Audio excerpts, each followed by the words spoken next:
ජීවිතේ පිංගුතුනේ අපිට තිබුණොත් මේ හිතවිල්ල මට මගේ ප්‍රශ්න ඔක්කොම විසඳ ගන්න පුළුවන් කියලා. ඒ හිතවිල්ල තමයි අපිට තියෙන වෙහෙස කරම හිතවිල්ල. ඔයාලගේ හිතක් ඇතුලේ තියෙනවා නම් මට එන ප්‍රශ්න ඔක්කොම විසඳන්න පුළුවන් කියලා. ඒ හිතවිල්ල නිසාම ඔයාලට වෙහෙසක් තියෙයි. හොඳට මතක තියාගන්න. හැම ප්‍රශ්නයක්ම විසඳන්න බෑ. හැම ප්‍රශ්නයක්ම විසඳන්න බෑ. අපි ප්‍රශ්න විසඳන්න සැලසුම් ගහනවා. අපි ප්‍රශ්න විසඳීම උදෙසා හිතනවා. අපි ඒවට අනාගත ඉලක්ක සකස් කරගන්නවා. මේ කාලේ වෙනකොට මම මේ ප්‍රශ්න විසඳනවා කියලා අපි යම්කිසි බලාපොරොත්තු සිහින ගොඩනගන්නේ නැද්ද? ඒ සිහින බලාපොරොත්තු මායාවක් වෙන්න බෑද පිටුතුනේ? අපේ ළඟ තියෙන සිහින, අපේ බලාපොරොත්තු, අපේ පැතුම් පොදි ඒව මායාවක් වෙන්න බැරිද? යථාර්ථයේ ඊට වඩා හාත්පසින් වෙනස් වෙන්න බැරිද? යථාර්ථයට ඊට වඩා හාත්පස වෙනස් වෙන්න පුළුවන්. මේ මාතක මම දැක්කා ඇක්සිඩන්ට් එකක් CCTV කැමරාවක පටිගත වෙලා තිබ්බ වීඩියෝවක්.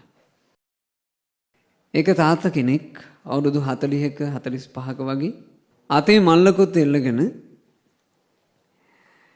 පාරක් මාරු වෙන්න බලාගෙන පාරේ එහා කෙළවර ඉන්නවා.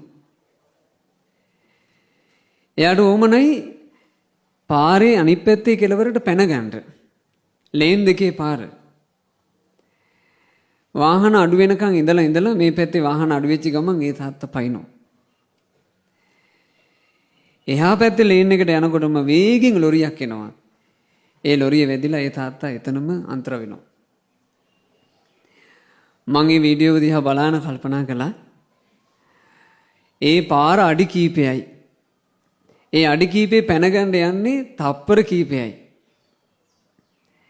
හැබැයි අඩි කීපෙන් එයාගේ මුළු ජීවිතේම තීරණය වුනේ නැද්ද? ඒ තප්පර කීපෙන් මුළු ජීවිතේම තීරණය වුණා. පැතුම් පොදියක් හිතේ තිබ්බද? අර මහපාරේ ඒ පැතුම් පොදිය වියකී ගියා. ඔයාලා ජීවිතේ පිංගුතුනේ කොයතරම් පාර මාරු වෙලා නැද්ද?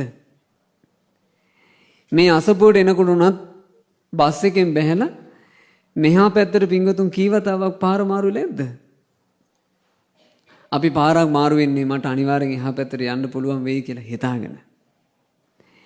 ඒ තාත්තත් එදා පාර මාරු වෙන්න ඇත්තේ මං එහා පැත්තට ගිහිල්ලා මේ වැඩ ටික පටන් ගන්නවා කියලා හිතාගෙන. හැබැයි එයා ගොඩනගාගෙන තිබුණු ලෝකය මායාවක් වුණා. යථාර්ථය ඊට වඩා වෙනස් එකක් වුණා.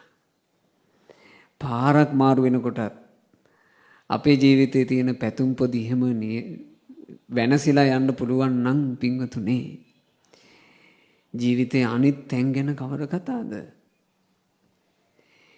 ඒ නිසා හොඳට හිතන්න, හොඳට නුවණින් තේරුම් ගන්න අපේ ජීවිතේ අපිට එන ප්‍රශ්න කංකටොළු අස්සේම හිර කරගෙන මුසපත් කරගන්න එපා. ප්‍රශ්නවල හිරකාරයෙක් වෙන්න එපා. ප්‍රශ්නේ කියන එක මහා පර්වතයක් කරගෙන ඒ පර්වතයට ඔයාලා යට වෙන්න එපා.